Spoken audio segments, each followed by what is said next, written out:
Assalamualaikum warahmatullahi wabarakatuh. Saya Nisa Dalfa, Kepala Sekolah SDT Bogor. Di tahun 2023 ini ada 4 staf guru kami menjadi CGP atau calon guru penggerak. Dalam proses pendidikan guru penggerak, salah satunya ada program pengimbasan kepada teman sejawat, dan kebetulan salah satu konsep yang diangkat adalah budaya positif di sekolah.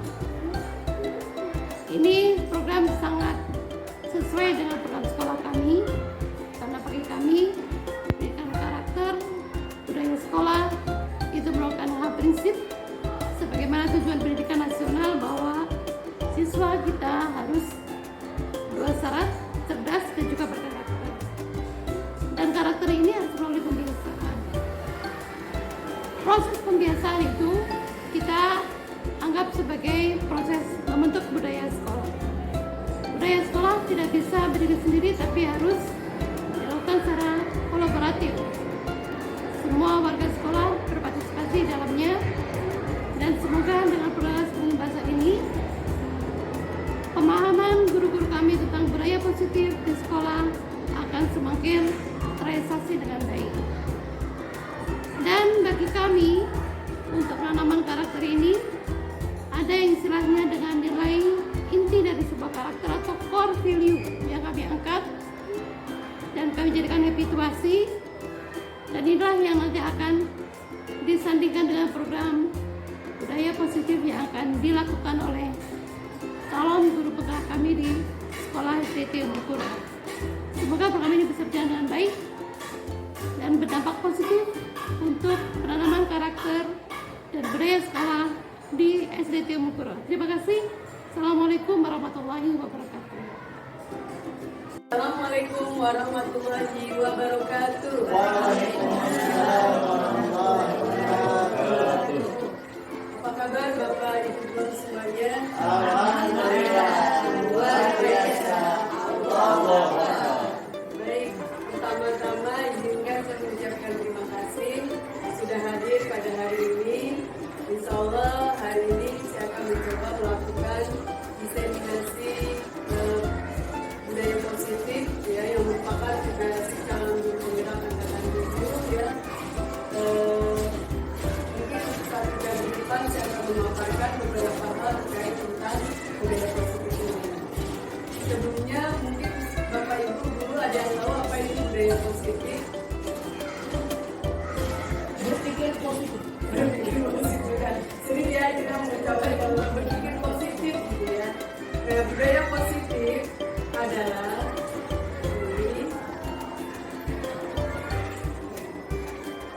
budaya positif itu adalah implementasi nilai-nilai atau keyakinan universal yang diterapkan di sekolah. Jadi ini adalah nilai-nilai kebajikan yang harus dimiliki oleh setiap sekolah ya, dan harus dikembangkan. Kenapa? Karena ini adalah karakter yang penting di sekolah. Karena sekolah adalah sebagai wadah institusi untuk ya melahirkan anak-anak yang memiliki karakter yang baik. Jadi budaya positif ini perlu ya diciptakan dan diwujudkan. Nah, untuk mencapai budaya positif ini, ya, pertama diawali dengan adanya perubahan paradigma. Paradigma siapa? Paradigma guru-gurunya. Selama ini kita sebagai guru ya biasanya suka merasa bahwa mengontrol perilaku murid adalah kewajiban kita ya untuk memiliki perilaku sesuai yang kita harapkan. Apakah masih tepat ya hal seperti itu? Nanti kita akan bahas. Kemudian budaya positif juga merupakan tanggung jawab kita semua ya untuk menciptakan kondisi belajar yang nyaman dan aman serta menyenangkan buat anak-anak, yaitu perlu kita ciptakan yang namanya lingkungan positif. Kalau lingkungan positif berarti akan menciptakan budaya yang positif juga. Sebelum sampai di sana, ya ini yang akan menjadi pengantar untuk mencapai bagaimana kita nanti bisa membentuk budaya positif di lingkungan sekolah kita. Yang pertama, kita paham dulu apa itu disiplin positif dan nilai-nilai kebajikan universal. Yang kedua, teori motivasi, hukuman dan penghargaan. Ya. tepatkah hukuman yang kita berikan selama ini? Sudah tepatkah penghargaan kita berikan selama ini? Dan kita belajar di sini. Apakah hukuman dan penghargaan itu sudah akan membentuk budaya positif di lingkungan belajar kita dan juga kita akan belajar. Kemudian yang kedua dan ketiga adalah keyakinan keras. Kemudian yang keempat, kebutuhan dasar manusia dan bimbingan berkualitas. Dan yang kelima, restitusi atau 5 posisi kontrol. Dan 5 posisi kontrol ini yang sering kita lakukan ketika ada anak mengalami masalah. Oh, anak ini datang ke anak yang berikutnya gitu ya. Nah, posisi kontrol yang bagaimana yang sebaiknya yang harus kita lakukan kepada anak-anak gitu ya. Kalau kita juga pengetahuan mengajar ya, oh saya sering posisi kontrol ini. Ternyata kalau kita belajar misalnya ya, ternyata yang baik adalah posisi kontrol yang ini gitu. Dan yang terakhir, restitusi atau segitiga restitusi. Nanti kita belajar menyelesaikan masalah bersama anak. Kalau anak ini sering ngobrol ya, mungkin kita lakukan segitiga restitusi untuk mencari solusi dari masalah tersebut. Gitu ya. Nah, sebelum ke sini, mungkin ibu sudah pernah mendengar semua tentang tujuan pembelajaran yang disampaikan oleh PJ Dewantara. Ya. Jadi awal mula adanya budaya positif adalah dari pemikiran Ki Hajar Dewantara. Bahwa dia mengatakan pendidikan itu memiliki tujuan untuk menuntun, ya, jadi menuntun peserta didiknya sehingga mereka nanti bisa berkembang ya, sesuai dengan kodrat alam dan kodrat zamannya. Ya, kodrat alam ya sesuai dengan bakat minat yang mereka miliki. Ya, bukan apa yang kita ingin, tapi bakat minat potensi yang mereka miliki. Dan juga sesuai dengan kodrat zaman ya, tentu dengan mengikuti perkembangan di mana mereka akan hidup gitu ya, bukan di mana kita pernah hidup gitu. Kalau kita mungkin zaman kita kodrat zamannya nggak ada HP gitu ya. Sekarang kodrat zamannya ada HP. Mau nggak mau itu juga nanti mempengaruhi proses pembelajaran yang ada dan pencapaian tujuan pembelajaran. Baru disitulah akhirnya mengapa budaya positif itu muncul karena ingin yang mewujudkan tujuan dari pembelajaran yang sudah ya, tujuan pendidikan yang sudah diungkapkan oleh Ki Hajar Dewantara sebagai Bapak Pendidikan Indonesia. Oke, yang pertama ini ibu, silakan tangannya dikepalkan ya, boleh karena kita nggak ada yang digenggam ya, kepalkan aja. Kemudian silakan temannya duduk supaya teman di sebelahnya atau ibu di sebelahnya mau membuka kepala itu. Siapa yang berhasil? Oke, silakan dicoba. Pak Reza dengan Pak Yudi, coba minta buka kepala tangan temannya. Ya, silakan Nilayu.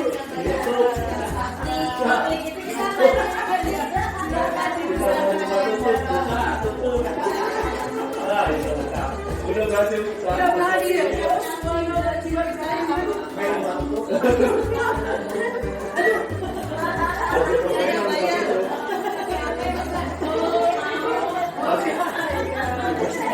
Ini mau saya aja tuh tadi pada. Ibu ya, kalau kita kasih lagi ya.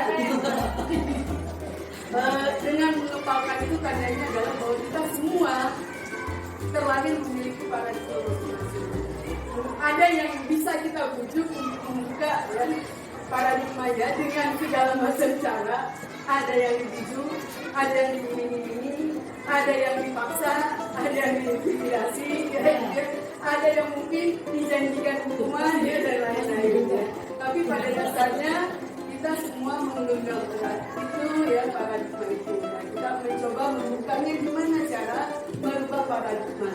Nah ini yang sering terjadi di kalangan ini, bahwa kita punya paradigma bahwa guru itu mengontrol murid.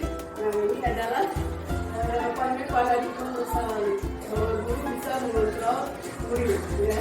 Jadi muridnya penurut semua karena kita dikontrol oleh gurunya ya, tapi dengan perasaan terpaksa gitu ya.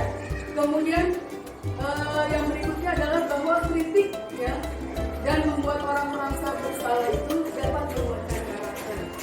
Jadi juga ketika proses anak-anak memiliki masalah ya, kadang kita mengkritik mereka, membuat mereka menjadi orang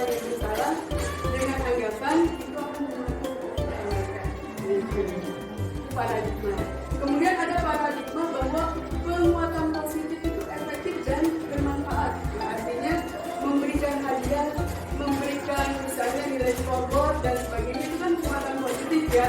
Dan kita punya ilusi paradigma bahwa kita itu dan bermanfaat. Ya, betul nggak kayak gitu ya.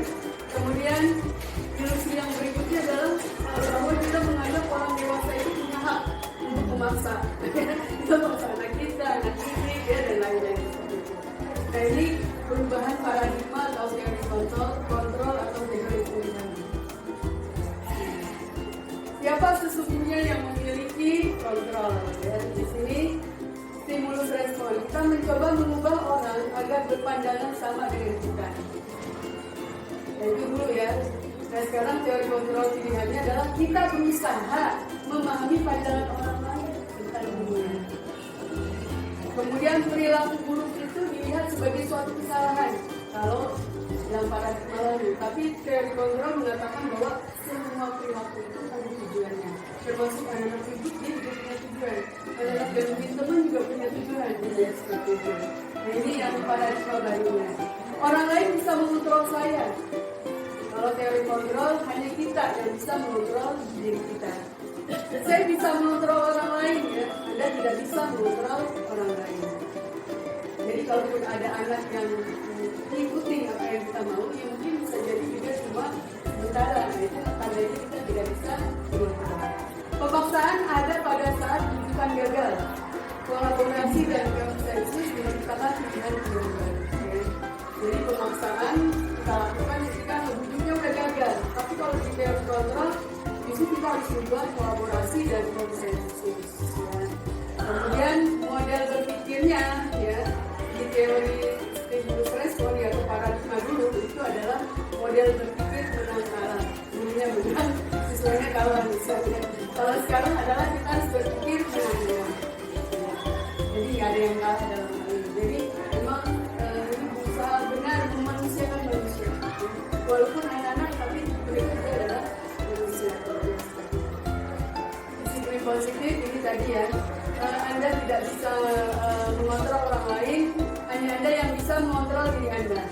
Di sini makna disiplin, belajar kontrol diri dengan menggali potensi kita agar tercapai tujuan dia, yaitu sesuatu menjadi seseorang yang kita inginkan berdasarkan nilai yang kita hargai. Kemudian kalau menurut Dr. William ya, bahwa semua perilaku itu ada tujuannya. Ini teori motivasi ya. Tujuan orang berperilaku, satu ada yang berusaha menghindari hukuman. Kemudian ada juga yang berusaha untuk mendapatkan imbalan. Ya. Kemudian ada yang untuk menghargai diri sendiri. Dan kemudian ini adalah kita makanya menciptakan namanya nilai-nilai kebajikan yang bersama. Ini yang tadi ya yang positif. Nanti kita masuk ke posisi kontrol. Di sini posisi kontrol ya, sebagai seorang guru ketika menghadapi masalah itu kita bisa menempati posisi kontrol sebagai penghukum. Kedua, bisa membuat rasa bersalah. Yang ketiga, bisa sebagai teman. Yang keempat, sebagai pemantau. Dan yang kelima, sebagai manajer. Nah, nanti kita lihat ya, di mana biasanya kita sering berada. Dan sebetulnya harusnya kita berada di mana, gitu ya. Kemudian di sini solusinya adalah adanya segitiga restitusi. Ya. Apa itu segitiga restitusi? Nanti kita bahas. Kemudian yang berikutnya tentang kebutuhan dasar manusia. Ya. Realitasnya kita semua punya kebutuhan, ya. Semua kebutuhannya berbeda-beda. Ada yang butuhnya bertahan hidup, ada penguasaan, ada kasih sayang, ada kesenangan, ada kebebasan. Jadi nanti ketika kita menghadapi masalah, ada yang kafe aja ya, atau gangguin teman aja. Nah yang harus kita lihat apa sebenarnya yang kebutuhan hidup dia yang belum terpenuhi. Biasanya seseorang melakukan kesalahan, melakukan satu pelanggaran itu karena kebutuhannya belum dipenuhi. Ya. Makanya dia mencari, kalau kita mah caper, cari perhatian gitu ya. Dia cari perhatian dari orang sekelilingnya untuk memenuhi kebutuhan hidup dasar dia. Yang mana? Nah ini yang harus kita investigasi. Makanya kita kampanye, ngobrol ya. Kenapa ini perlu tahu juga ini mah kayak gimana dan seterusnya. Nanti ketemu tuh klik, oh karena ini ternyata kebutuhan dasar yang belum dipenuhi. Lanjut ya. Nah jadi intinya sih sebetulnya budaya positif ya itu adalah untuk disiplin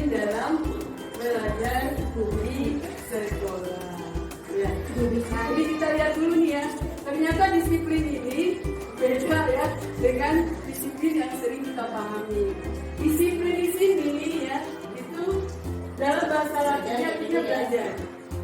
Mana asal dari kata ini, disiplin diri dari murid-murid Sokrates dan Plato. Disiplin diri membuat orang menggali potensinya menuju sebuah tujuan, apa yang dia hargai. Namun dalam budaya kita, disiplin itu adalah sesuatu yang dilakukan seseorang pada orang lain untuk mendapatkan kepatuhan. Ya, atau kecenderungannya artinya kata disiplin ini adalah ketidaknyamanan, bukan dengan apa yang kita hargai atau pencapaian suatu tujuan dia. Jadi ibu di sini disiplin kita ya, adalah menggali potensi menuju sebuah tujuan apa yang dia hargai. Bukan dalam tanda petik potensi adalah apa disiplin yang artinya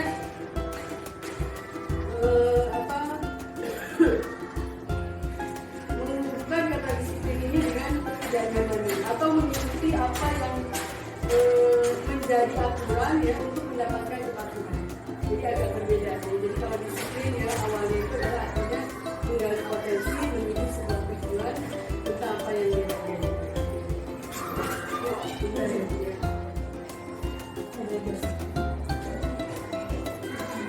Nilai-nilai kebajikan. Tadi sudah ya bahwa di teori motivasi ya, tapi kan macam-macam orang melakukan ini dan itu ya perilakunya karena ada yang menghindari hukuman, ada yang ingin mendapat imbalan, dan ada yang ingin untuk menghargai dirinya sendiri. Dan disinilah perlunya yang namanya nilai-nilai kebajikan. Ya. Apa sih nilai-nilai kebajikan? Nilai kebajikan adalah sifat positif manusia yang merupakan tujuan mulia yang ingin dicapai setiap individu. Nilai tersebut bersifat universal dan lintas bangsa, suku bangsa, agama maupun latar belakang. Ya, namanya juga nilai universal ya. Semuanya orang sepakat misalnya. Kalau yang namanya pergi misalnya ya naik motor itu harus menggunakan helm karena helm itu dalam benak kita akan melindungi kita ketika menghindari kita dari misalnya ya kecelakaan dan lain-lain. Nah kalau yang berpikirnya seperti itu akhirnya dia pakai terus karena itu sudah menjadi nilai-nilai kebajikan. Tapi kalau yang itu menganggapnya masih sebuah peraturan maka dia hanya memakainya di daerah-daerah yang ada polisi. Jadi itu ya. Jadi nilai kebajikan adalah perilaku atau perbuatan memiliki suatu tujuan, ya, atau nilai positif manusia yang merupakan tujuan yang ingin dicapai setiap individu. Kalau kita di sekolah ini ya tentu ya bahwa nilai kebajikan yang ingin dicapai ya oleh anak-anak Indonesia adalah yang ada di profil pelajar Pancasila. Ya, satu apa aja dulu?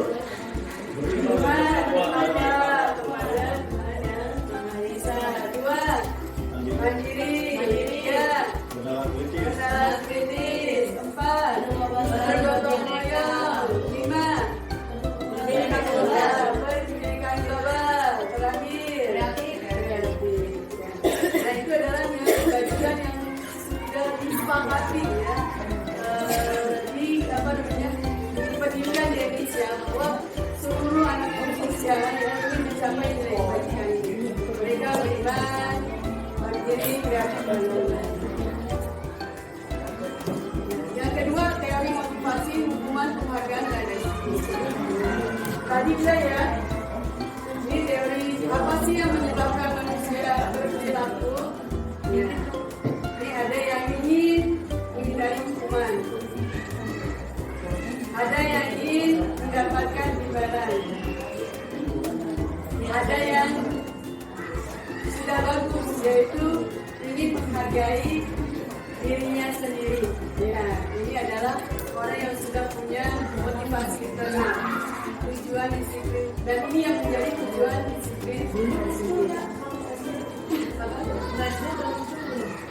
Kalau SD dapat diri sendiri, bisa. Ya. Jadi gini, ketika dia melakukan, kenapa dia datang tepat waktu? Bukan karena dihukum, bukan karena ini dapat hadiah atau kalau kita mau poin, itu berarti dia sudah punya yang namanya motivasi internal.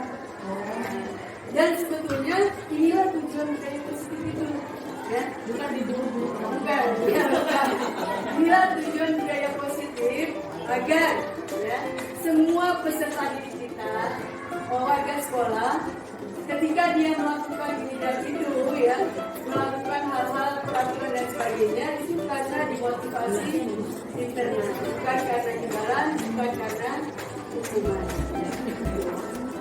Tujuannya itu. Kenapa Bu tujuannya itu? Ya, karena kalau motivasinya internal, sifatnya waktunya akan lama. Tapi kalau misalnya, ya, tujuannya karena hukuman, tiba-tiba yang biasa ngasih hukumnya nggak ada, nah udah dia datang terlambat. Ya. Atau misalnya hadiah, nggak taunya udah saja hari ini nggak ngasih hadiah dulu, udah males tuh ya untuk tertib atau disiplin. Itu makanya tadi kalau motivasinya sudah internal, ya, maka waktunya dia akan lebih panjang ya untuk memegang hal tersebut. Ya.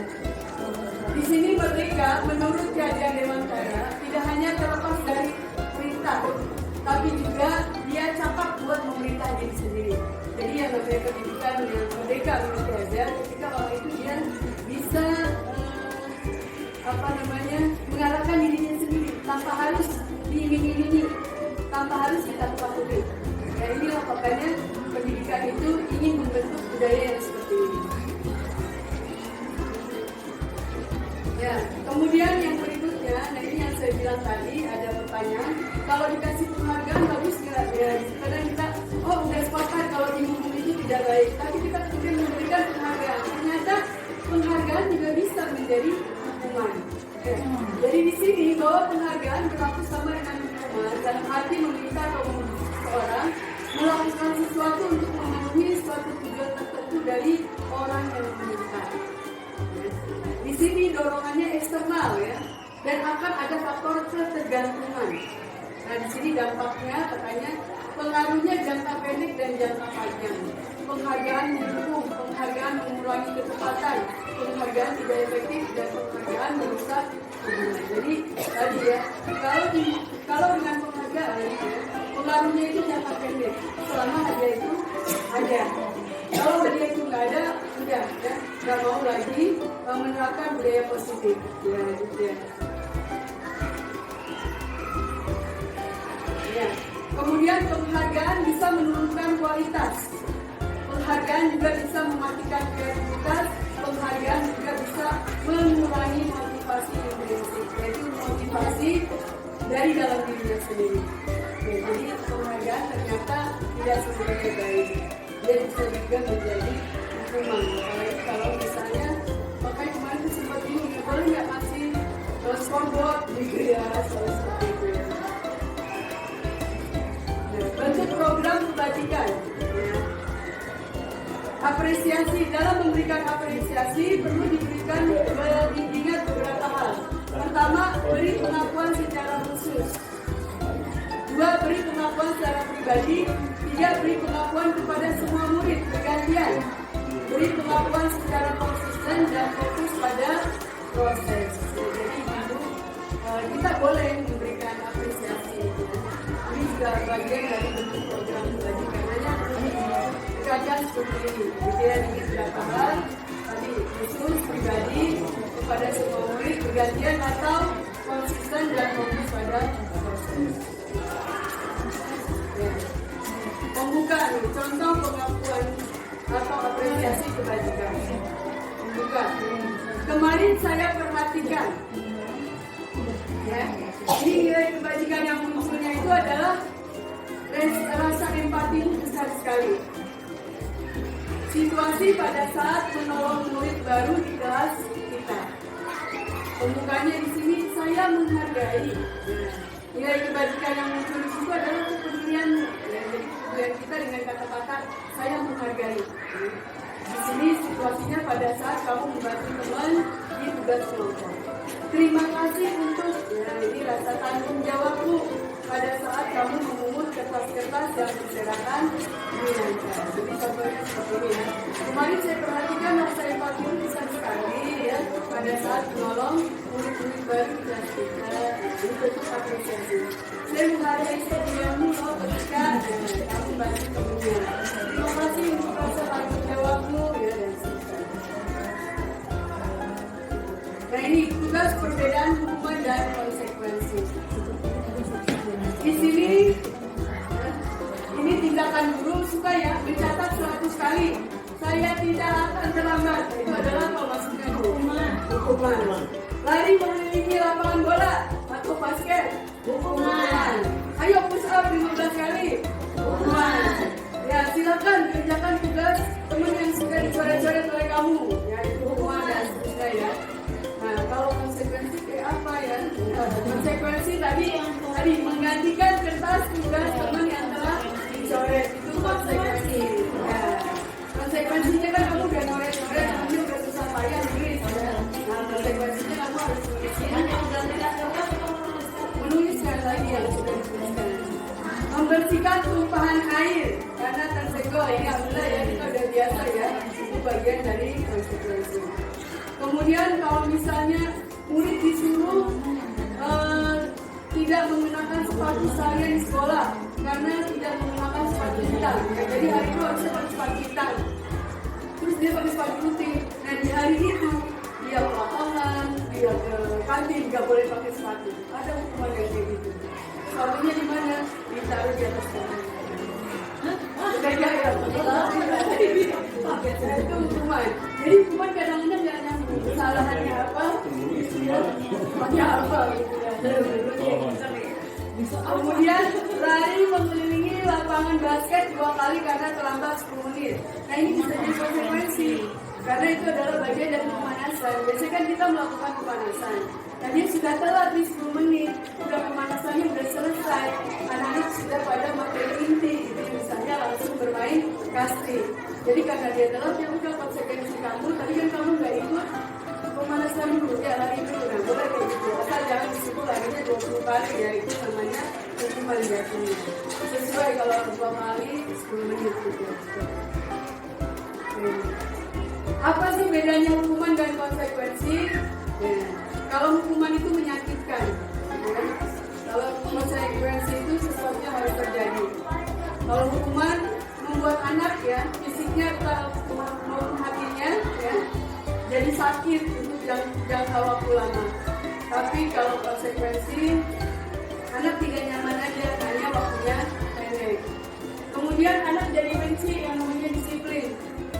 Kalau di konsekuensi anak menghargai disiplin. Hukuman paksaan. Kalau konsekuensi itu stimulus dan tanggapan. Hukuman mendorong anak menyakiti diri sendiri. Sedangkan ya konsekuensi itu adalah mendorong agar anak mudah menyesuaikan diri. Dan kemudian dan seterusnya ya. Jadi terakhir anak bisa marah, bersalah, dipermalukan, merasa tidak dihargai. Apalagi kalau dimarahinya di depan orang lain. Ya. Tapi kalau konsekuensi dia hanya kehilangan hak. Kemudian dibuat tidak nyaman sebentar, ya, diasingkan di sebentar atau lain. Dan terakhir apa itu restitusi? Ya. Restitusi adalah menciptakan kondisi bagi murid untuk memperbaiki kesalahan mereka, sehingga mereka bisa kembali pada kelompok mereka dengan karakter yang lebih kuat. Jadi kalau ada masalah, kita melakukan yang namanya restitusi.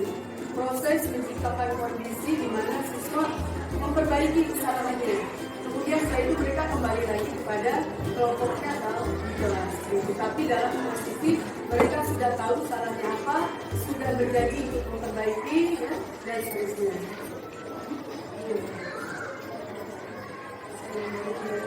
9 ciri restitusi. 1. Bukan untuk menembus kesalahan, namun untuk belajar dari kesalahan. Jadi ketika kita anak-anak bukan hukum ya, ketika anak ada kesalahan ya, kita melakukan restitusi, itu bukan menembus kesalahannya, tapi anak belajar dari kesalahan. Yang kedua, memperbaiki hubungan, memberikan tawaran bukan paksaan. Restitusi menuntun untuk melihat ke dalam diri, kemudian mencari kebutuhan dasar yang mendasari tindakan, dan adalah cara yang paling baik ya restitusi diri. Kemudian fokus pada karakter bukan tindakan, fokus pada solusi, mengembalikan murid yang berbuat salah kepada kelompoknya. Jadi kalau sudah selesai prosesnya dikembalikan lagi.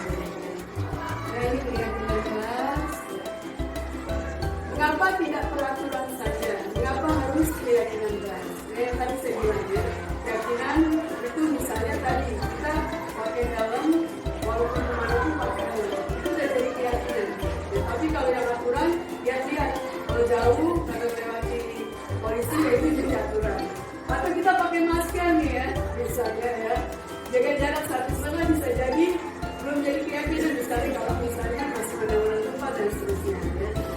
Kemudian mana yang bagus ya, yang bagus itu adalah tentu ya pada yang keyakinan di mana itu sudah menjadi motivasi intrinsik, sudah menjadi kebutuhan kita. Nah ini ya aturan kelas ya, nanti kita jadikan keyakinan kelas, kemudian lingkungan positif, akhirnya memunculkan lingkungan positif dan budaya positif. Nah ini mana Bu yang keyakinan kelas, mana yang aturan? Kira-kira mana Ibu ya? Nah ini Bapak Ibu, datang ke paparan ya, mengucapkan salam. Kemudian yang satu lagi, yang mana? Yang kanan, aturan yang kiri. Ya. Yang ini atau ini? Ini atau ini? Ini atau itu? Ini. Ini aturan. Oh ini aturan ini. Oke, good job, ya. Jadi yang ini adalah ya yang disampaikan kelas ini datang tepat waktu mengucapkan salam itu adalah aturan. Tapi keyakinan kelas tadi kami guru dan murid saling menyayangi. Kemudian kami murid semangat belajar. Kami murid dan peduli dengan teman. Itulah keyakinan kelas. Ya.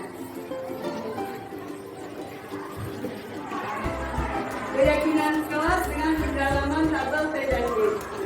Terlihat berempati terhadap perasaan orang lain, memegang barang orang lain hanya dengan izinnya, mendengarkan dengan seksama, senantiasa berbuat baik dan berbagi.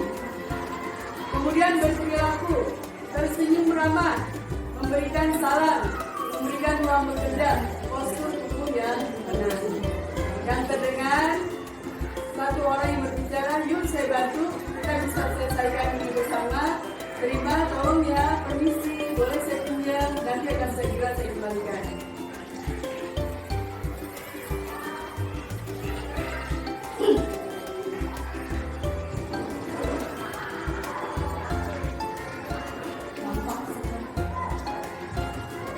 Datang tampak seperti datang tepat waktu.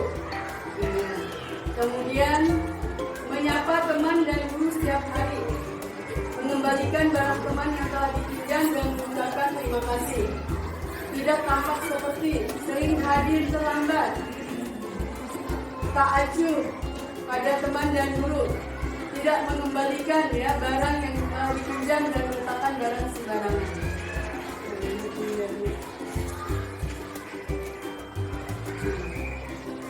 Nah ini peraturannya ya.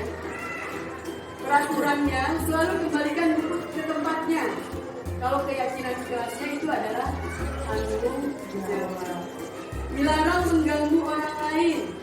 Keyakinan kelasnya adalah ya. Jadi kalau kita misalnya bikin keyakinan kelas bukan dilarang mengganggu orang lain, tapi kalimatnya adalah menghormati orang lain. Berarti kalau menghormati kan tidak boleh mengganggu. Ya sudah masuk.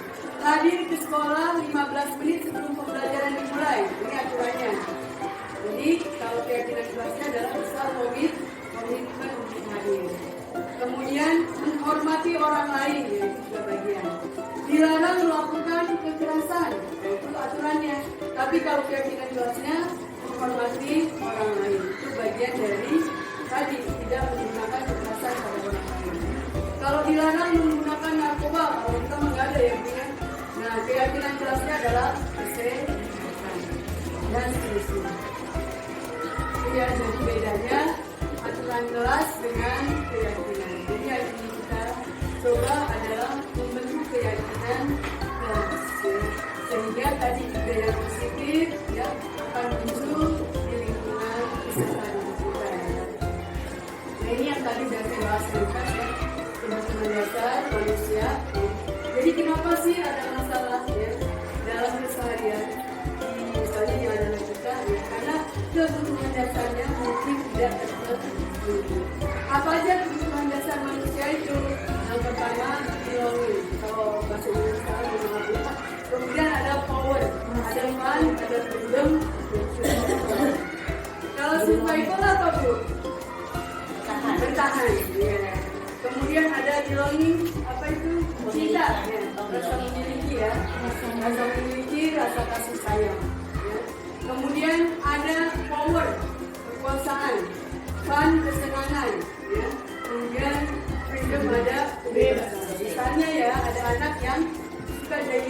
kurangnya. Itu kira-kira apa Bu? Bukan dasarnya yang kurang. Ada power Dan freedom. Ya bisa juga fun. Dia senang misalnya temennya kalau dijahilin wajahnya misalnya jadi merah, cabai dan sebagainya. Jadi kalau ditanya, kadang ada anak yang gitu ya, kenapa kamu jahilin temennya? Ini saya senang saja lihat dia marah misalnya. Nah itu kan adalah kebutuhan dasarnya, kebutuhan dasar bersenang-senang yang belum terpenuhi. Ya. Kalau power misalnya dia pengen jadi bos, ya di kelasnya. Kadang kita dulu ya ada yang suka nakir. Nanti kalau dari terakhir harus mau ngerjain ini itu ya. Itu ada yang kurang dalam dirinya kebutuhan dasarnya yaitu kebutuhan dasar penguasaan. Ada yang freedom kebebasan misalnya anak yang nggak mau catering misalnya ya. Tapi ibunya maksa catering. Ya, akhirnya dia ambil makanan temennya karena dia nggak suka catering itu gitu ya. Dia ngambil makanan temennya karena ternyata dia pengen diberi kebebasan boleh nggak catering. Orang tuanya maksa harus catering. Jadi ketika kita menghadapi masalah itu ya, kita harus selidiki dulu tuh, tidak langsung menjustis ya. Oh si A ini bermasalah gitu ya. Tapi kita harus tanya apa latar belakangnya. Nah itulah yang nanti kita pelajari dengan restitusi. Tapi sebelum ke restitusi, kita harus tahu dulu posisi kontrol. Ya. Nanti karena restitusi berhubungan dengan posisi kontrol kita. Nah ini saya sekali aja Bu ya. Kita coba dengarkan yang saya dapat. Kamu keliling lapangan basket 2 kali. Tangan seorang pendidik agar dapat mengenali dirinya. Pada video kali ini, kita akan membahas tentang 5 posisi kontrol yang dikembangkan oleh Diane Gosser dan contoh penerapannya.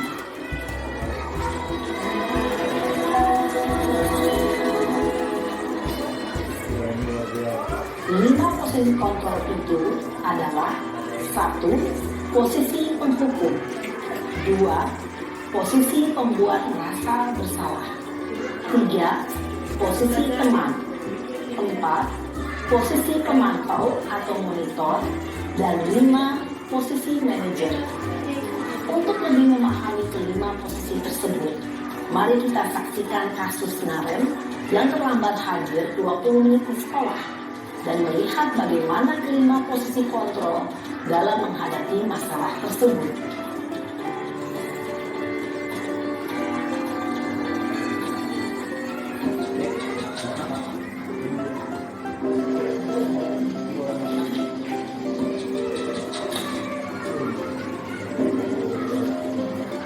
Naren!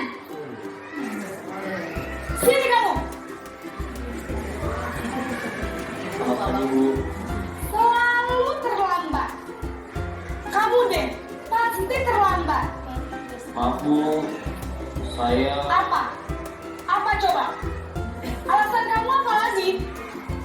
Kapan sih kamu tidak terlambat? Malas sekali ya kamu jadi anak. saya Dasar pemalas. Gak kapok-kapok sih kamu. Sudah berapa kali terlambat? Sana, kamu keliling lapangan basket 2 kali. kenapa saya harus ke lapangan basket Bu? Kenapa? Kamu melawan ibu? Berani-beraninya jawab. Sudah terlambat, masih berani jawab pula. Sekarang, keliling lapangan basket 5 kali sekalian. Biar kapok. Cepat. Pergi sana ke lapangan basket. Posisi penghukum biasanya berbicara dengan nada tinggi, menghardik, menunjuk-nunjuk, menyakiti, dan menyindir. Hukuman bisa berupa fisik maupun psikis. Ibu dan bapak guru hebat. Dampak yang terjadi pada murid ketika guru berada pada posisi penghukum adalah murid cenderung akan memberontak, bahkan menyimpan dendam.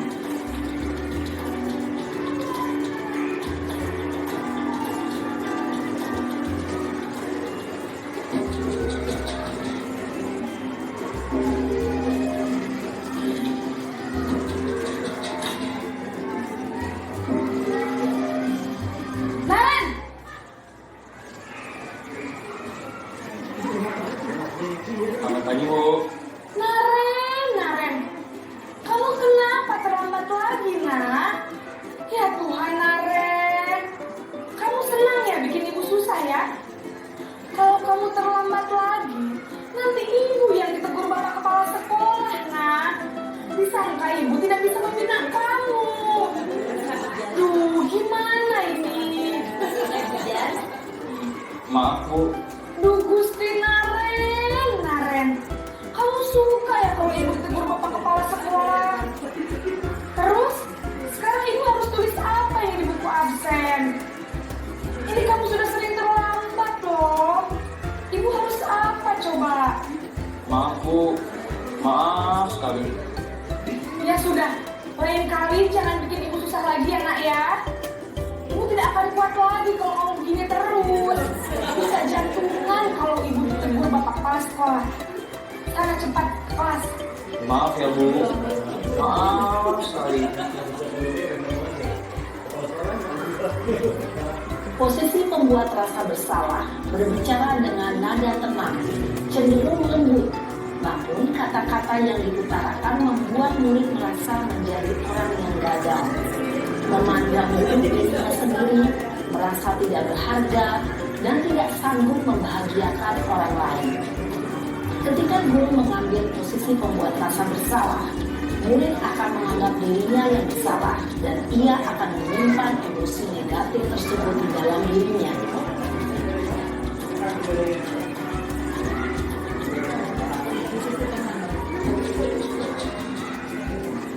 Yang berikutnya posisi teman. Guru sebagai posisi teman.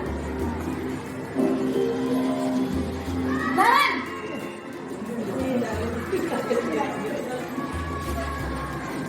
Selamat pagi Bu. wah sudah jam berapa ini nak? Terlambat lagi ya saya. Iya Bu. Habis ibu saya lupa bangunkan saya Bu. Kamu malah menyalahkan ibu kamu. Kamu bukannya anak yang larinya paling kencang. Kok terlambat sih? Iya Bu. Saya memang terlambat bangun tadi. Jadi biarpun saya lari kencang, tetap gak kekejar Bu. Ya sudah sana. Nanti lain kali larinya lebih kencang lagi ya. Biar gak terlambat lagi. Bikin senang ibu. Demi ibu. Bisa kan? Bisa lah Bu. Ya sudah sana masuk kelas. Ibu beresin urusan absen kamu. Kamu ini ada-ada saja. Dalam posisi teman, guru berbicara dengan nada suara ramah, akrab, cenderung bersenda gurau untuk menjaga suasana tempat santai. Murid akan merasa senang, aman, dan akrab dengan guru. Identitas yang tercipta adalah identitas sukses atau berhasil. Namun, perlu diingat, karena ini masih dorongan eksternal, maka ada faktor ketergantungan dari murid kepada orang tertentu. Di sini, guru absennya, sehingga di lain waktu, murid bisa berperilaku baik, namun hanya kepada orang-orang tertentu saja.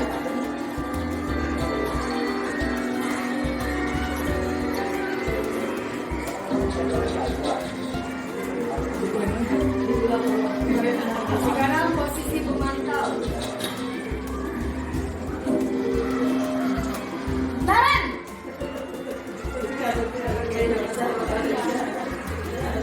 Selamat pagi Bu. Naren, apa peraturan sekolah kita tentang jam berapa kita harus masuk sekolah, nak? Kita harus di sekolah jam 7 Bu. Iya betul, sekarang sudah jam 7.20. Naren sudah tahu konsekuensinya jika terlambat hadir. Paham Bu. Saya harus tinggal kelas pas jam istirahat selama 20 menit. Iya benar, konsekuensinya demikian. Jadi nanti jam 9.30 pas istirahat, kamu harus tinggal di kelas, kerjakan tugas tambahan untuk ketertinggalan kamu, ya? Baik Bu. Posisi pemantau mengandalkan penghitungan atau data untuk mengontrol murid. Guru mengarahkan murid berdasarkan peraturan dan konsekuensi. Seorang pemantau menunjukkan bahasa tubuh dan ekspresi wajah yang datar dan cenderung formal.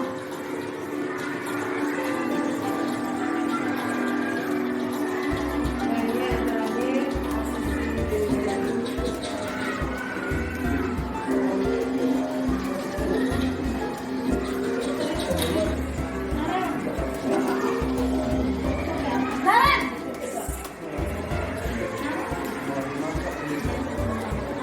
Selamat pagi Bu. selamat pagi Naren? Maaf Bu, saya terlambat. Iya, sekolah masuknya jam 7, sekarang sudah jam 7.20. Jadi sekarang bagaimana ini Naren? Maaf Bu, saya lupa setel alarm saya semalam. Baiklah, menurut kamu, keyakinan sekolah yang mana yang perlu kamu tingkatkan? Menghargai diri sendiri dan orang lain mungkin ya Bu. Setuju. Jadi, apakah Naren meyakini prinsip saling menghormati tersebut? Iya Bu, saya meyakininya. Apakah Naren bersedia memperbaiki masalah keterlambatan ini? Bersedia Bu. Bagaimana kamu akan perbaiki masalah keterlambatan ini? Saya akan coba untuk tidak lupa menyetel alarm saya Bu. Baik, kalau Naren lupa menyetel alarm di rumah, ada orang yang kira-kira bisa bantu mengingatkan tidak? Ada Bu, kakak saya, Kak Emma. Ada lagi selain Kak Emma? Selain Kak Emma, ada ibu saya. Baik, jadi yang mengingatkan Naren adalah Kak Emma dan ibu kamu ya. Kira-kira akan mulai setel alarm kapan Naren? Setelah pulang sekolah, akan segera saya lakukan. Baik, jadi Naren akan setel alarm untuk bangun besok pagi dan akan diingatkan oleh kakak dan ibunda Naren ya. Ada lagi yang mungkin perlu dilakukan Naren agar tidak terlambat bangun lagi? Tidak ada Bu. Baik Naren, terima kasih untuk kerjasama kamu. Sekarang kamu perlu kembali ke kelas untuk belajar. Baik Bu, terima kasih. Posisi manajer adalah posisi kontrol yang disarankan untuk membimbing murid memiliki sikap disiplin yang positif, yaitu murid yang mandiri, bertanggung jawab, dan dapat memecahkan masalah. Tujuan dari posisi ini adalah agar murid dapat berefleksi atas tindakannya. Guru akan dengan tulus memberikan pertanyaan-pertanyaan bermakna, sehingga membuat murid dapat belajar dari kesalahannya dan mencari sebuah solusi untuk menyelesaikannya. Ibu dan bapak guru hebat setelah mengamati adegan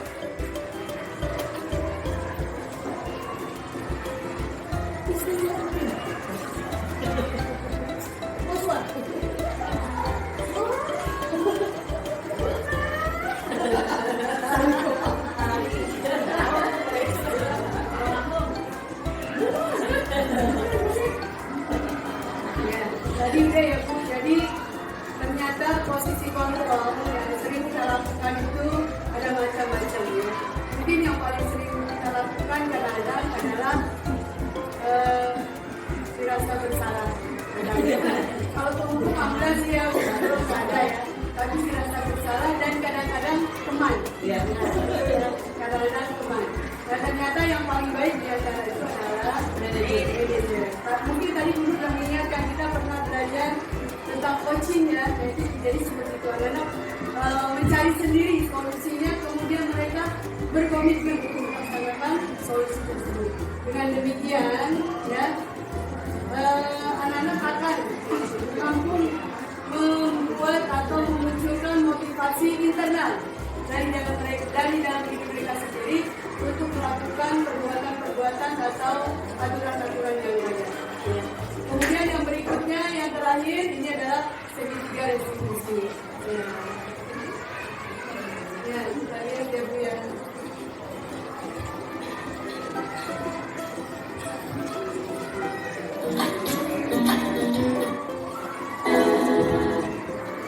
saat guru di posisi manajer, aspek yang dikembangkan dapat menghasilkan murid yang mandiri dan bertanggung jawab. Ya, jadi segitiga restitusi itu adalah proses dialog, ya. Jadi proses dialog yang dijalankan oleh guru, ya, sehingga hasilnya adalah murid menjadi mandiri dan bertanggung jawab. Kita tonton ya. Pada saat guru di posisi manajer, aspek yang dikembangkan pada murid adalah motivasi intrinsik, sehingga penanaman nilai-nilai kebajikan dapat tumbuh dan berkembang menjadi suatu kebiasaan positif dan akhirnya membentuk karakter diri. Proses dialog ini terdiri dari 3 langkah yang digambarkan pada ketiga sisi pada segitiga restitusi. Sisi pertama adalah menstabilkan identitas. Sisi yang kedua adalah validasi tindakan yang salah. Dan sisi yang ketiga adalah menanyakan keyakinan. Ya, jadi kalau kita mau melakukan segitiga restitusi atau dialog ya untuk memperbaiki kesalahan siswa, ini 3 hal yang harus dilakukan: stabilkan identitas, validasi tindakan yang salah, dan menanyakan keyakinan. Seperti apa? Coba kita lihat. Ibu dan Bapak guru, berikut ini akan ditunjukkan bagaimana seorang guru berada dalam posisi manajer menggunakan penerapan segitiga restitusi.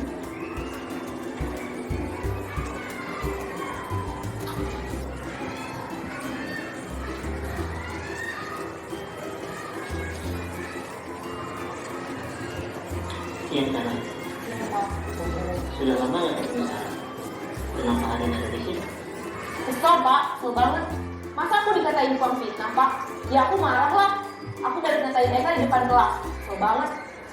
Oh begitu. Ya pasti kamu marah dan kesal. Bapak juga akan marah apabila ada yang menuduh Bapak seperti itu. Kemudian pada saat itu kamu mau melakukan apa? Ya saya langsung ngatain Eka lah Pak. Kesel banget. Saya detak-detak dia depan teman-teman lain. Oh begitu. Pasti kamu melakukan seperti itu karena suatu alasan tertentu kan? Iyalah, saya diam saja Pak. Ya saya bela diri lah. Masa saya dituduh tukang fitnah? Ya wajar lah. Mempertahankan harga diri itu sesuatu yang penting buat kamu. Untung kamu tidak bertindak lebih gegabah lagi. Hanya membentak-bentak. Iya Pak. Untung saya masih bersabar dan hanya membentak saja. Sudah gemes padahal. Saya pasti bela diri lah. Ya pasti ya. Tapi kamu memilih untuk tetap bertahan dan bersabar. Kamu memilih untuk tidak berbuat lebih parah lagi kan? Iya. Nah, sekarang coba kita lihat lagi tindakan kamu yang bentak-bentak Eka di kelas. Tindakan kamu itu kira-kira sesuai dengan keyakinan kelas atau prinsip kamu tidak? Enggak lah Pak. Capek Pak jadi pemarah. Jadi keyakinan atau prinsip mana yang kurang sesuai dengan keinginan kamu? Ya, saya sebenarnya sangat menghargai orang lain. Mungkin saat itu saya menjadi emosi, jadi tidak menunjukkan sikap itu. Kamu meyakini tidak? Menghargai orang lain itu penting buat kamu. Yakinlah Pak. Iya, setuju. Kita harus saling menghargai. Namun, ada juga keyakinan yang kita sepakati yang perlu kita jalankan apabila kita sedang marah kan? Ya, saya bisa lebih proaktif, mulai dengan diri sendiri. Saya bisa jadi lebih bersabar, mengambil waktu juga untuk berpikir mau apa selanjutnya. Kira-kira kamu bersedia memperbaiki masalah ini tidak? Sedia Pak. Kalau kamu memperbaiki masalah ini, kamu akan menjadi orang seperti apa? Saya akan menjadi orang yang bertanggung jawab kali ya Pak. Dan senantiasa proaktif. Iya, menurut kamu bagaimana rasanya menjadi orang seperti itu? Ya nyaman lah, bangga bisa bersabar dan nyaman diri. Baiklah kalau begitu. Yuk kita pikirkan bagaimana memperbaiki masalah ini.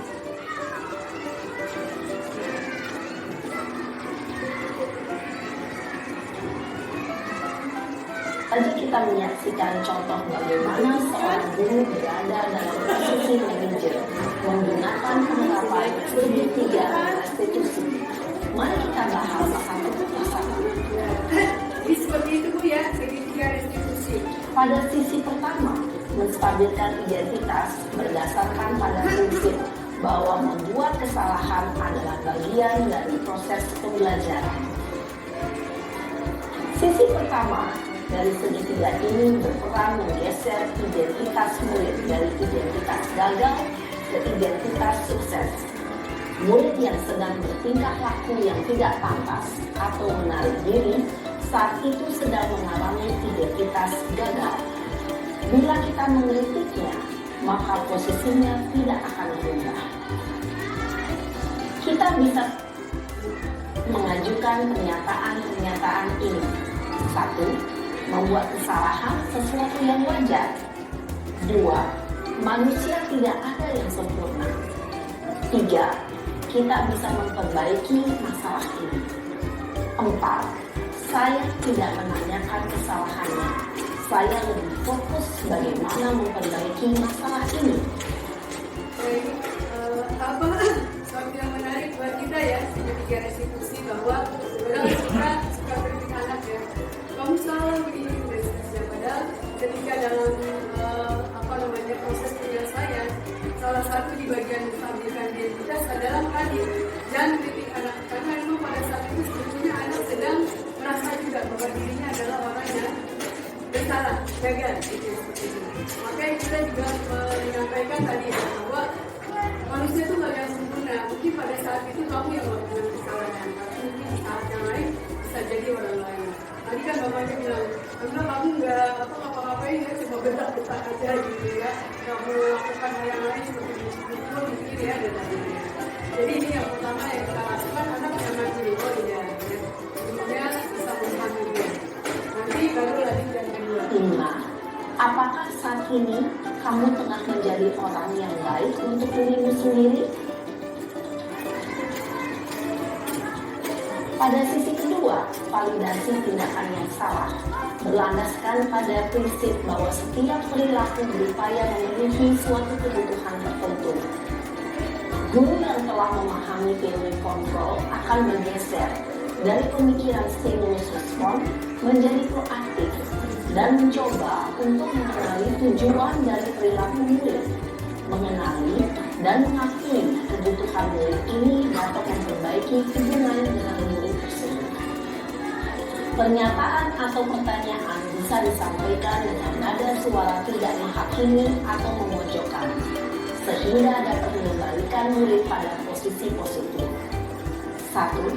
Kamu bisa saja bertindak lebih gegabah lagi dari ini. 2. Kamu bukan melakukannya tanpa suatu alasan tertentu. 3. Kamu melakukannya karena mempertahankan sesuatu yang penting bagimu. 4. Mungkin kamu bisa mempelajari suatu perilaku baru yang lebih efektif. Bersediakah kamu mempelajarinya? Nah, di bagian ini tadi ya, yang di awal yang sudah saya sampaikan, bahwa setiap manusia ketika melakukan kesalahan, itu pada dasarnya adalah dia sedang memenuhi kebutuhan tertentu dari dirinya yang belum terpenuhi.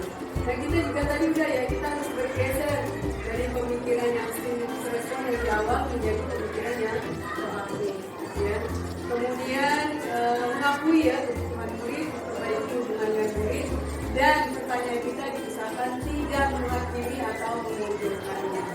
Justru kan kalau menghakimi atau memojokkan, mungkin nanti tidak mau menceritakan ya apa yang sebenarnya terjadi dan seterusnya. Di sini bisa kata-katanya, kamu bisa saja bertindak lebih gegabah dari ini kan? Kamu bukan melakukannya tanpa suatu alasan ya. Kamu melakukannya karena mempertahankan sesuatu yang penting bagimu dan seterusnya. Selanjutnya, kita akan simak sisi terakhir, yaitu menanyakan keyakinan. Teori kontrol menyatakan bahwa pada dasarnya kita termotivasi secara implisit. Pada saat perilaku yang salah telah divalidasi dan identitas sukses telah stabil, maka murid telah siap menaikkan keyakinan-keyakinannya dengan tindakannya yang salah, dan pemikirannya telah bergeser ingin menjadi orang yang jujur. Pertanyaan-pertanyaan ini dapat mengaitkan keyakinan-keyakinan yang dianut murid. 1. Sebagai keluarga atau kelas, apa yang kita yakini? 2. Nilai-nilai apa yang telah kita sepakati? 3. Seperti apa gambaran sebuah kelas yang ideal bagi kamu? 4. Kamu ingin menjadi orang seperti apa? Ya, jadi memang sebelum diterapkan tiga restitusi, kita harus menyiapkan keyakinan kelas dulu. Keyakinan kelas dibuat bersama-sama dengan siswa. Jadi ketika dia ada masalah, ya kita tinggal menanyakannya ya, menanyakan keyakinan apa yang sudah dilanggar ya, keyakinan apa yang sudah dilanggar kamu ya, keyakinan kelas yang sudah dilanggar, kemudian dan seterusnya. Gitu ya.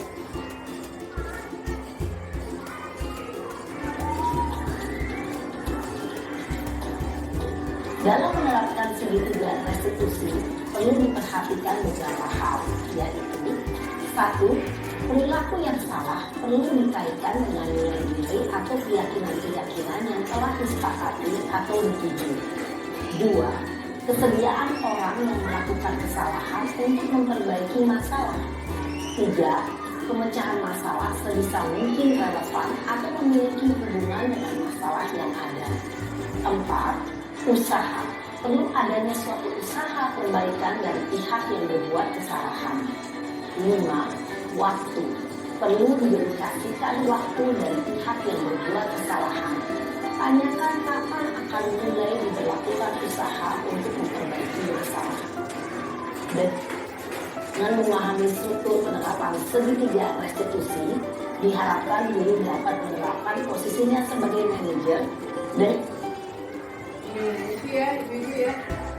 Mudah-mudahan bisa dipahami dan supaya pendapatan yang baik bagi anak-anaknya.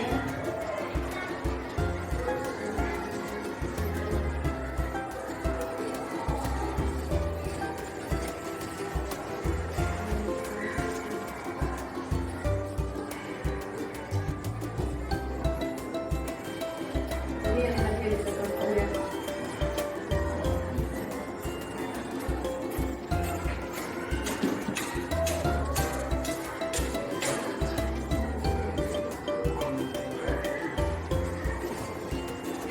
Yang pertama, menstabilkan identitas dan ya, membuat anak yang merasa tergagal karena bermasalah menjadi positif terhadap dirinya. Ini dari contohnya. Yang kedua adalah ya, validasi kebutuhan. Yang validasi kebutuhan di sini dan juga dan yang terakhir menanyakan keyakinan.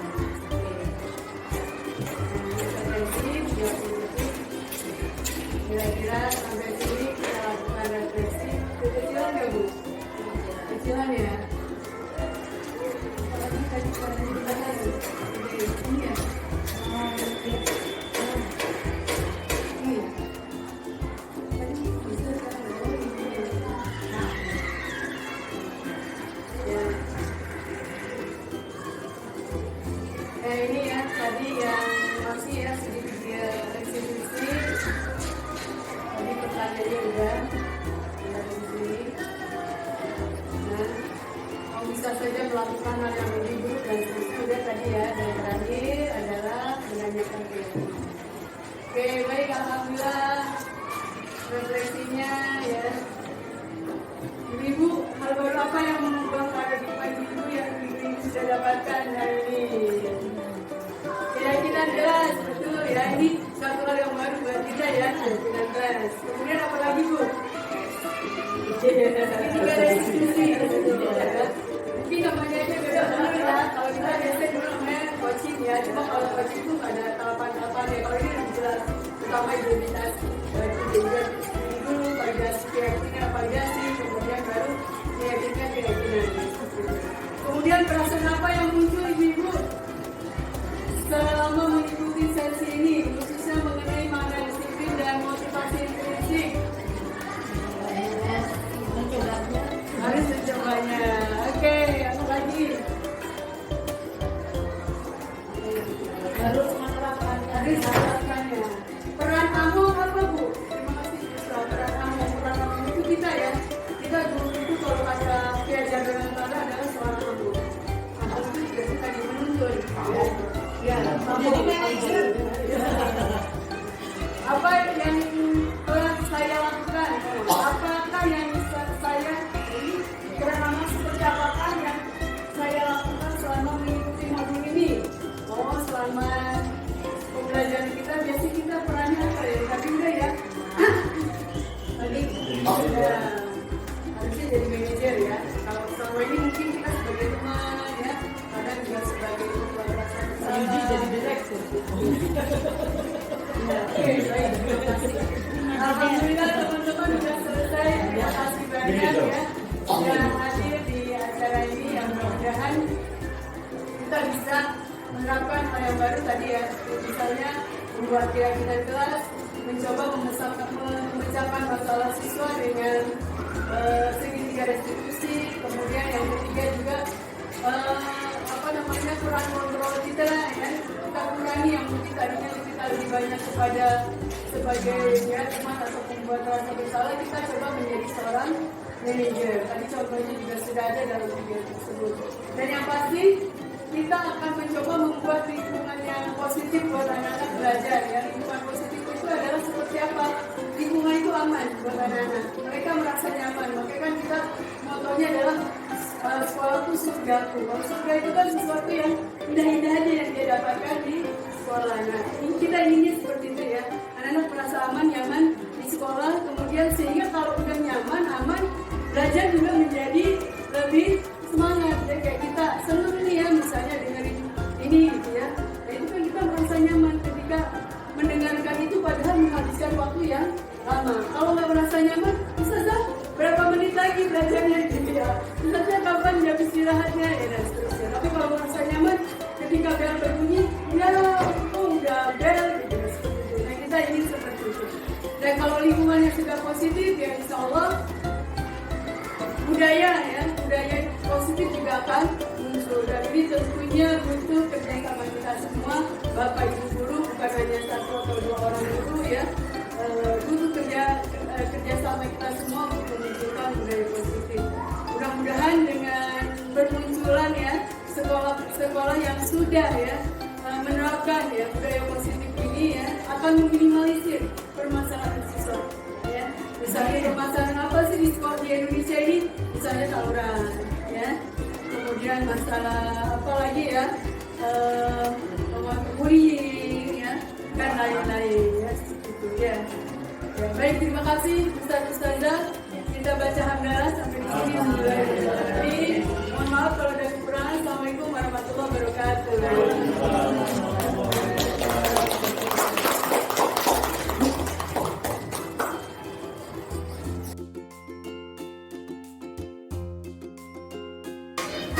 Assalamualaikum warahmatullahi wabarakatuh. Waalaikumsalam warahmatullahi wabarakatuh. Oke, gimana kabarnya di siang hari ini? Luar biasa. Allahu Akbar. Ya. Masih semangat? Baik, anak-anak hari ini kita akan coba ya. Pasti kalian semua punya impian kelas yang nyaman, aman, dan juga menyenangkan. Nah, pertanyaannya, kira-kira kalau aman dan nyaman itu di kelas harus apa? Harus membuat aturan. Oke, nah hari ini Ustazah akan minta kalian untuk menuliskan satu saja aturan yang menurut kalian itu akan membuat kelas kalian menjadi nyaman, aman, enak buat belajar, dan prestasi kalian juga menjadi terbaik. Siap? Silakan keluarkan pensilnya.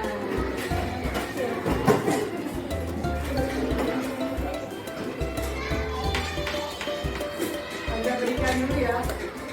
Silakan buat aturan kelas. Oke, boleh bantu saya nggak?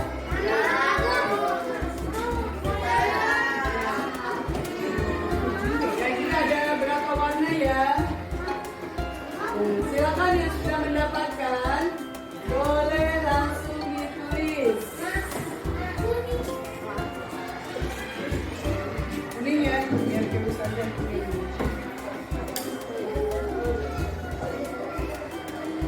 Ya, oke. Tuliskan satu aturan yang menurut kalian akan membuat kelas kalian makin keren, makin oke, makin nyaman.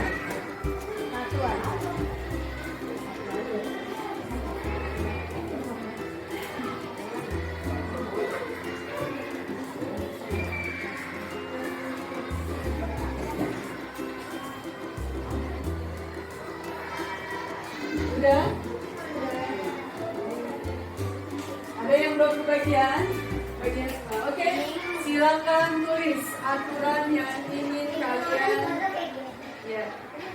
Yang pasti yang webnya jangan ditulis yang bagiannya. Baik, yang sudah boleh ditambah di sini.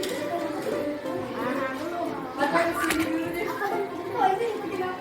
Ya.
kembali ke tempatnya.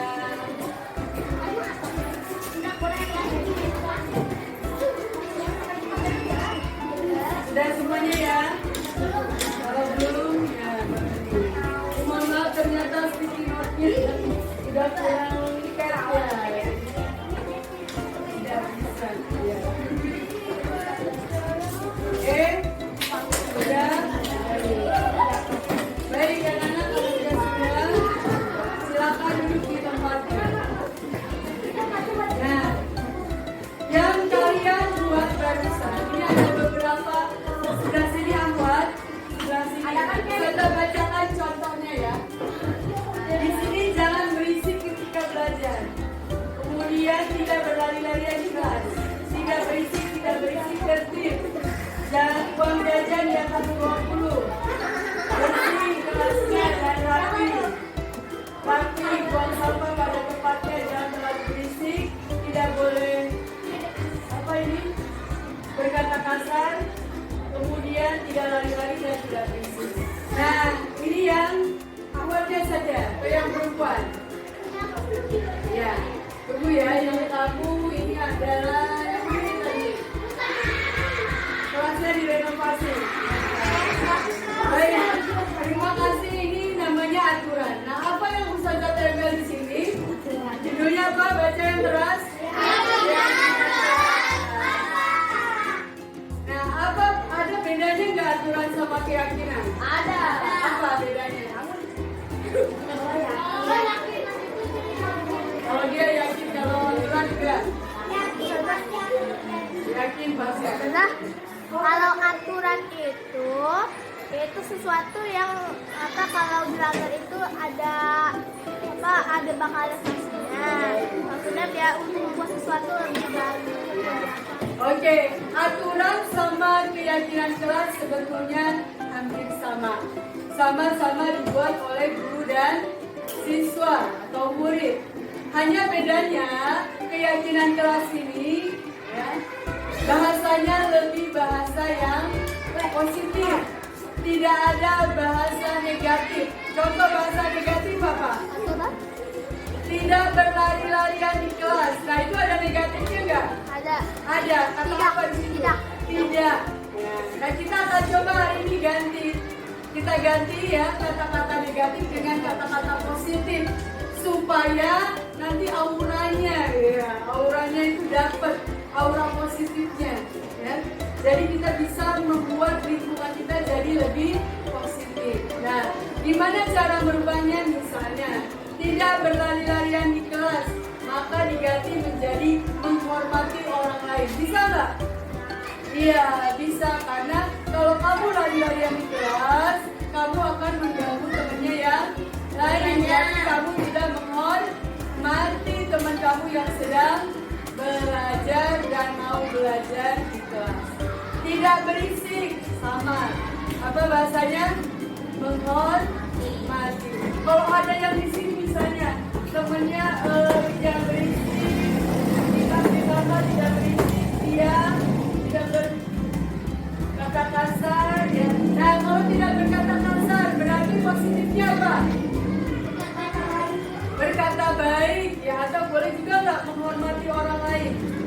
Bisa juga, karena kalau berkata kasar kan berarti tidak menghormati orang lain. Ada lagi nggak di sini? Tidak ngobrol, kemudian apa ini? Ada bukan ya?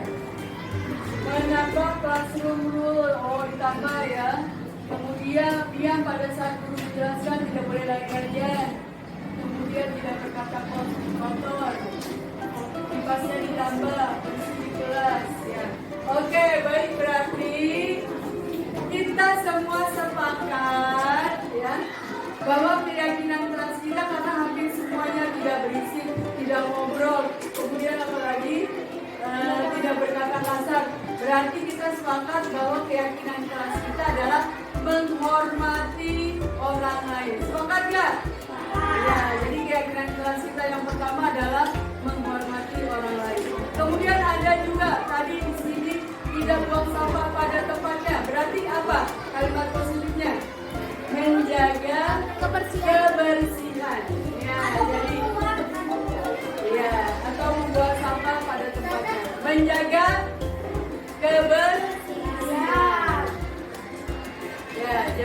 kalimat keyakinan kelasnya. Apalagi satu lagi. Menjaga adab. Karena itu banyaknya yang itu ya, berarti menghormati dan tadi satu lagi menjaga kebersihan. Boleh Ustazah salin ya di sini ya. Jadi keyakinan kelas kita adalah hanya ada dua, karena kalian permintaannya seperti itu.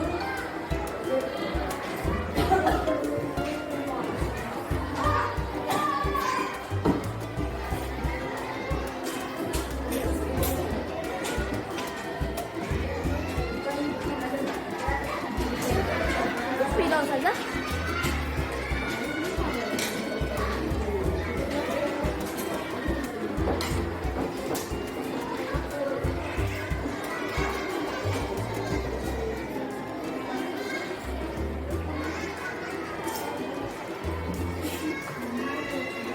Satu lagi tadi menjaga kebersihan. Jadi hanya ada dua ya.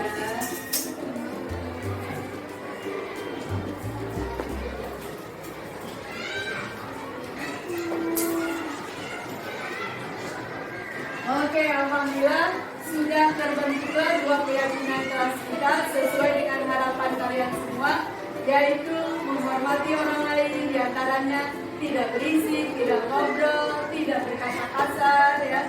Kemudian yang kedua, menjaga kebersihan, tidak buang sampah sembarangan, ya, dan lain-lain. Sepakat? Ustazah KTB di sana. Nanti kalau ada misalnya kalian yang melanggar, silakan lihat keyakinan yang sudah disepakati bareng-bareng. Ada nggak yang nggak sepakat? Sepakat semuanya ya? Oke, baik. Terima kasih kalau begitu.